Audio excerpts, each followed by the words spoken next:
दोस्तों, आज की कहानी में आगे बढ़ने से पहले अगर आपने अभी तक हमारा चैनल सब्सक्राइब नहीं किया है तो कर दें और साथ ही वीडियो को लाइक शेयर कमेंट ज़रूर कर दें। तो चलिए जानते हैं आज की एक और डरावनी भूतिया घटना के बारे में। दोस्तों, ब्रिज पर खड़े खड़े ठंड की वजह से मेरे हाथ पैरों में मुझे कंपन महसूस होने लगा था। ऐसा लग रहा था कि आज की रात मैं यहीं पर रह जाऊंगा। ना तो मुझे कोई गाड़ी मिली थी और न ही किसी बस या ऑटो का इंतज़ाम हुआ था। मेरी हालत बहुत ही ज़्यादा ख़राब हो गई थी, पर इतने में ही मैंने देखा कि एक ट्रक हल्की रफ्तार के साथ सड़क से गुजर रही थी। तभी मैंने उस ट्रक ड्राइवर को रोकने का इशारा किया और सच कहूँ तो मैंने इतना भला इंसान पहले इस रोड पर कभी नहीं देखा था जो पहले इशारे पर ही गाड़ी रोक दे। उस ट्रक ड्राइवर ने बिना ही कुछ सोचे समझे तुरंत ही ट्रक का ब्रेक लगा दिया। तभी मैं भागता उस ट्रक ड्राइवर के पास गया और उससे बोल पड़ा, अरे भाई साहब, आप निहालपुर की तरफ जा रहे हैं क्या? इस पर वो आदमी एक बार के लिए कुछ सोचने लगा और फिर उसने बोला, भाई साहब, मैं उधर ही जा रहा हूँ। उसकी बात सुनकर मेरे अंदर एक उम्मीद जगी और फिर मैंने उस आदमी को बोला, अरे भाई साहब, मुझे भी उसी तरफ जाना है और इतनी रात को मुझे कोई साधन भी नहीं मिल रहा है। आपकी बड़ी मेहरबानी होगी अगर आप मुझे वहाँ तक छोड़ दें तो। इस पर वो आदमी एक पल के लिए कुछ सोचने लगा और फिर उसने बोला, देखिए भाई साहब, मेरे साथ बैठना आपको खतरों से खेलने जैसा महसूस होगा। अगर आप खतरों से खेलने के लिए तैयार हैं तो मैं आपको ज़रूर उस अड्डे तक छोड़ दूंगा। मुझे उस आदमी की बातें कुछ समझ में नहीं आ रही थी, पर इस वक्त मैं इस ठंड के अंदर अकेला नहीं रुकना चाहता था। इसलिए मैंने उस आदमी को बोला, अरे भाई साहब, कोई बात नहीं, आप मुझे किसी भी तरह से निहालपुर छोड़ दीजिए, बाकी काम मैं खुद संभाल लूँगा। इस पर उस ड्राइवर ने अपनी गर्दन हिलाई और मुझे ट्रक के अंदर बैठने को बोला।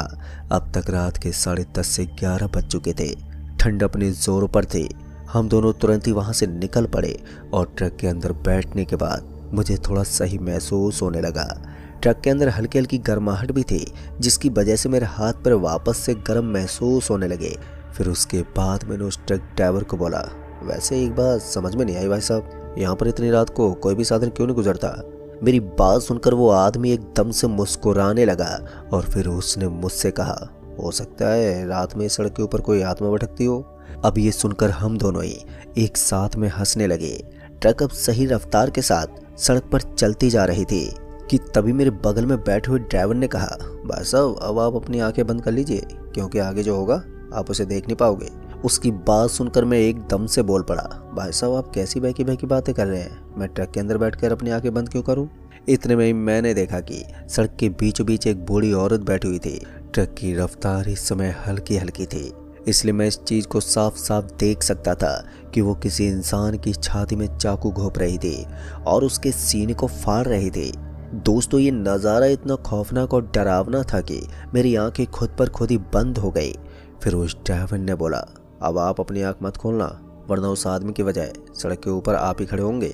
उस ट्रक ड्राइवर की बात सुनकर मैंने अपनी आंखों के सामने अपने हाथ रख लिए ताकि किसी भी कीमत पर मैं अपनी आंखों से वहां का नज़ारा न देख सकूं। ट्रक ड्राइवर थोड़ी देर के बाद एकदम से बोल पड़ा, अब आप अपनी आंखें खोल सकते हैं। इस पर मैंने जैसे ही सामने की तरफ देखा तो सड़क एकदम सपाट पड़ी थी। पेड़ों के सूखे पत्ते सड़क के ऊपर गिरे हुए नजर आ रहे थे और तभी कुछ खून की बूंदें अचानक से सामने वाले कांच पर गिरने लगी। लेकिन उस ट्रक ड्राइवर को देखकर ऐसा लग रहा था जैसे कि उसे इन चीज़ों की आदत है और वो हमेशा से इनसे निपटता आया है। इसलिए तो उसने तुरंत ही कांच को साफ कर दिया। पर मुझे समझ में नहीं आ रहा था कि इस ट्रक ड्राइवर की इन हरकतों पर किस तरह से रिएक्ट किया जाए। फिर मैंने उस ड्राइवर को बोला, भाई साहब, मुझे समझ में नहीं आ रहा है कि यहाँ पर चल क्या रहा है। वो ट्रक ड्राइवर मेरी बात सुनकर एकदम से बोल पड़ा, भाई साहब, मैंने आपको पहले ही बताया था कि अगर आप मेरे साथ सफ़र करने वाले हैं तो आपको बहुत सी मुसीबत से पेश आना होगा, लेकिन मैं आपको सही सलामत आपके गांव तक छोड़ दूंगा। अभी तो केवल शुरुआत ही हुई है, पूरा सफ़र तो अभी बाकी है। मेरा मन कर रहा था कि मैं अभी इस ट्रक से नीचे उतर जाऊं और किसी दूसरे साधन से अपना सफ़र काट सकूं, लेकिन इस समय पर मेरे पास दूसरा कोई ऑप्शन ही नहीं था। ऐसे में ठंड से बचने के लिए और जल्दी सफ़र तय करने के लिए मैंने उस ट्रक ड्राइवर को कुछ भी नहीं बोला और बड़े ही आराम के साथ, बड़ी नम्रता के साथ उससे बातें करता रहा। बीच बीच में मैं उस ट्रक ड्राइवर से इधर उधर की बातें पूछता, लेकिन उसकी तरफ से हर बार मुझे उल्टा ही जवाब मिलता। बड़ी गहराई से जवाब देने के बाद फिर से उस ट्रक ड्राइवर ने बोला, भाई साहब अब आपका दूसरा पड़ाव में वेलकम होगा। उसकी बात सुनते मैं सड़क के आजू बाजू में देखने लगा, क्योंकि मैं जानता था कि यहाँ पर कुछ अजीब होने वाला है। मुझे डर था कि मुझे पिछली बार की तरह कोई बड़ी ही डरावना दृश्य नजर ना आए। ऐसे हालातों में मैं थोड़ा घबरा तो रहा था, लेकिन थोड़ी हिम्मत भी जुटानी पड़ रही थी। तभी उस ड्राइवर ने बोला, एक बार आप अपने साइड वाले विंडो पर देख सकते हैं। जैसे मैंने विंडो की तरफ झांक तो देखा तो मेरी आंखें फटी की फटी रह गईं। दरअसल मैंने देखा कि थोड़ी देर पहले जो बुढ़िया मुझे उस सड़क के ऊपर बैठी हुई नजर आ रही थी, वो अब हमारी ट्रक से लटकी हुई थी, और वो एक नहीं बल्कि उसकी तरह दिखने वाली कम से कम 10 से 15 बुढ़िया उस ट्रक से लटकी हुई थी। उन सभी का चेहरा इतना डरावना था कि उसे देखकर कमजोर दिल वाले इंसान का वहीं पर दम टूट जाए। पर मुझे समझ में नहीं आ रहा था कि फिर एक बार मुझे क्या करना चाहिए। तभी उस ड्राइवर ने बोला, चिंता मत करो आप, ये लोग तुम्हें जब तक नुकसान नहीं पहुंचा सकते जब तक कि मैं ट्रक को ना रोक दूं। और हाँ, मैं जैसे ही ट्रक को रोक दूंगा तो ये तुम्हें पकड़ कर ले जाएंगे और सड़क के ऊपर ले जाकर तुम्हारी छाती के अंदर छेद कर देंगे। अब ये सुनते मेरा पूरा जिस्म ही कांप गया, लेकिन मुझे अंदर से इस चीज़ का सुकून भी था कि वो ट्रक ड्राइवर सब चीज़ों को जानता था और इसका एक्सपीरियंस मुझे इन खतरों से बहुत आसानी से बचा सकता था।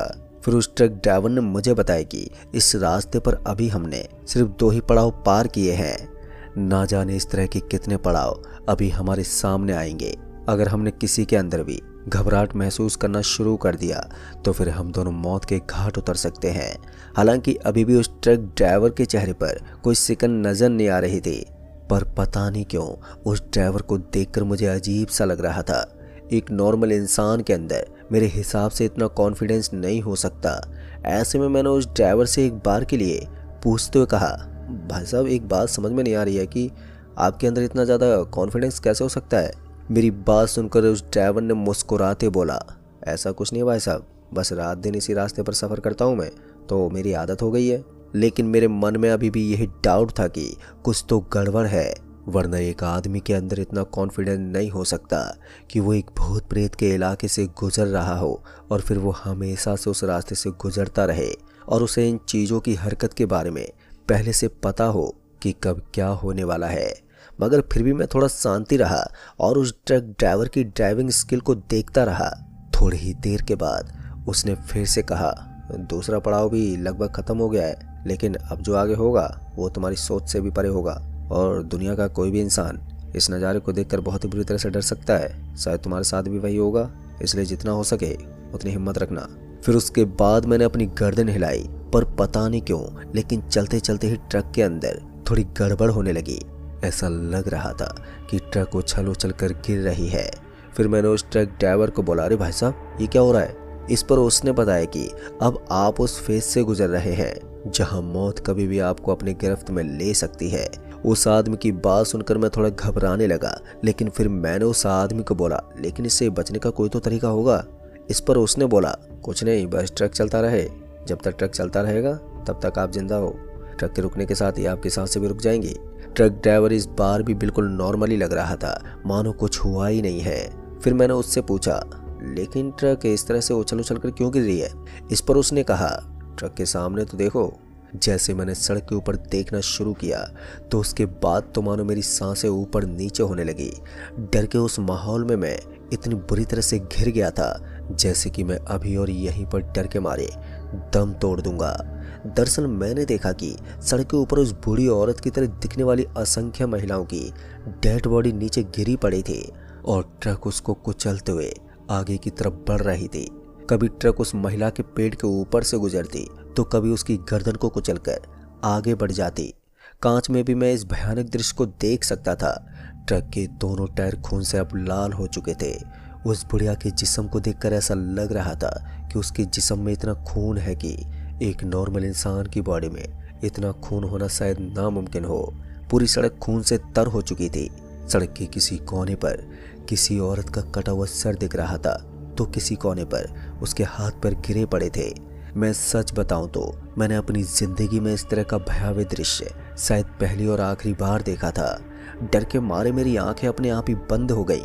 इस पर उस ड्राइवर ने बोला, भाई साहब ये मौत का दरिया है और यहाँ पर कभी भी कुछ भी हो सकता है। ऐसे में सही होगा कि आप अपनी आंखों से सब कुछ देखते रहो, और यहाँ बंद आंखों के साथ लोग कभी भी अपनी जान गंवा देते हैं। उसकी बात सुनकर मैंने फिर से अपनी आंखें खोल ली और बड़ी हिम्मत के साथ इधर उधर देखता रहा, पर मुझे डर था कि कहीं ये ट्रक ड्राइवर ट्रक को रोक ना दे, वरना यहीं पर कहानी खत्म हो जाएगी। ऐसे में मैं इस चीज के लिए भी तत्पर था कि मुझे किसी भी वक्त पर खुद को ट्रक चलानी पड़ सकती थी। ऐसे में ट्रक चलाने को भी बिल्कुल मैं तैयार था। भागती हुई ट्रक के अंदर मैं अपने आसपास मौत के खेल को देखता जा रहा था। तभी मैंने उस ट्रक ड्राइवर को बोला, भाई साहब ये पड़ाव कितनी देर में पार हो जाएगा? इस पर उस आदमी ने बोला, बस कुछ ही देर की और बात है, उसके बाद आप सही सलामत आपके गांव तक चले जाएंगे। उसकी बात सुनकर मुझे थोड़ी और हिम्मत मिल रही थी। फिर मैंने देखा कि अब मुझे सामने की तरफ से एक हल्की सी रोशनी नजर आने लगी थी। जैसे जैसे ट्रक आगे बढ़ रही थी तो वो रोशनी हमारे और भी पास आ रही थी। ऐसा लग रहा था कि वहां पर कोई रोशनी का बहुत बड़ा स्रोत है जहां से वो भयंकर रोशनी निकल रही है। मेरी आंखों ने अब जवाब देना शुरू कर दिया था। अब उस रोशनी से बचने के लिए मुझे अपनी आंखों के आगे हाथ देने पड़ रहे थे।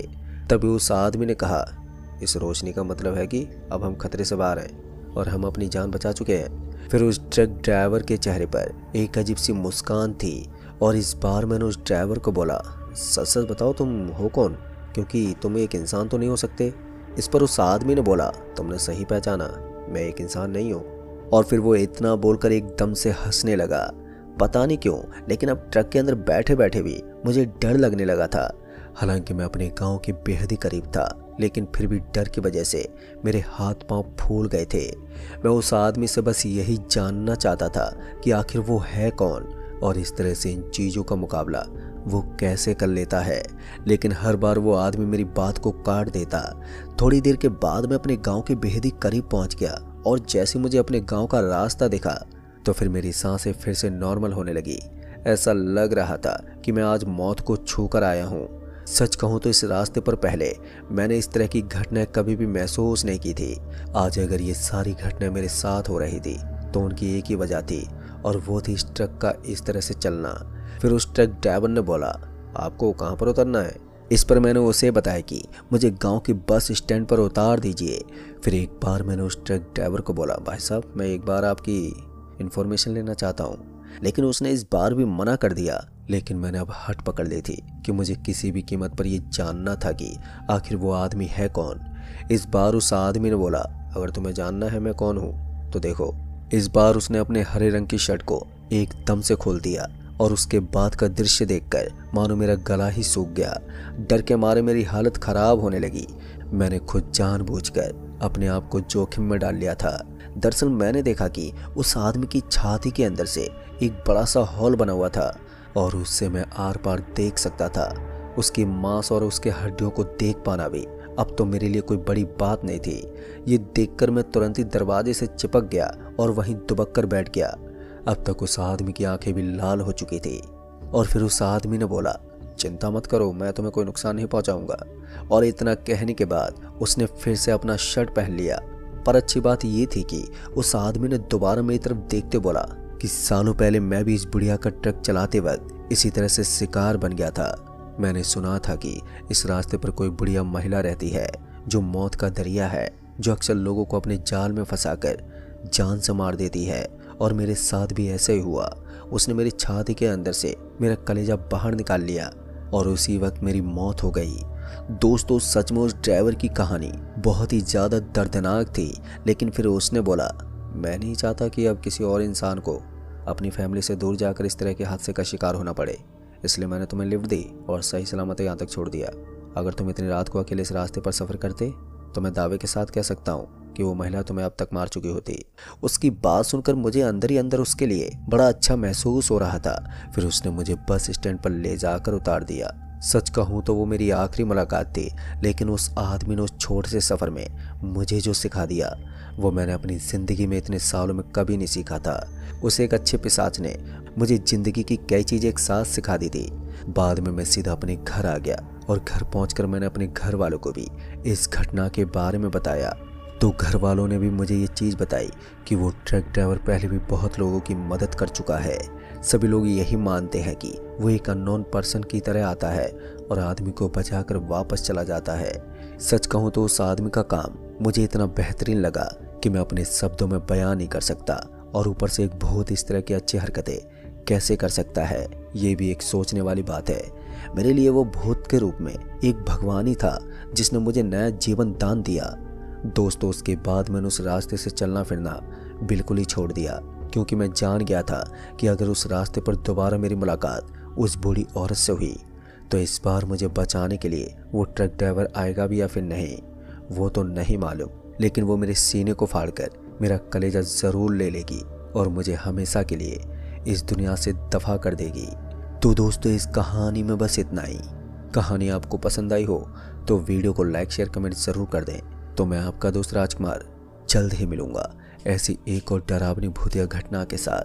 तब तक के लिए बाय एंड टेक केयर।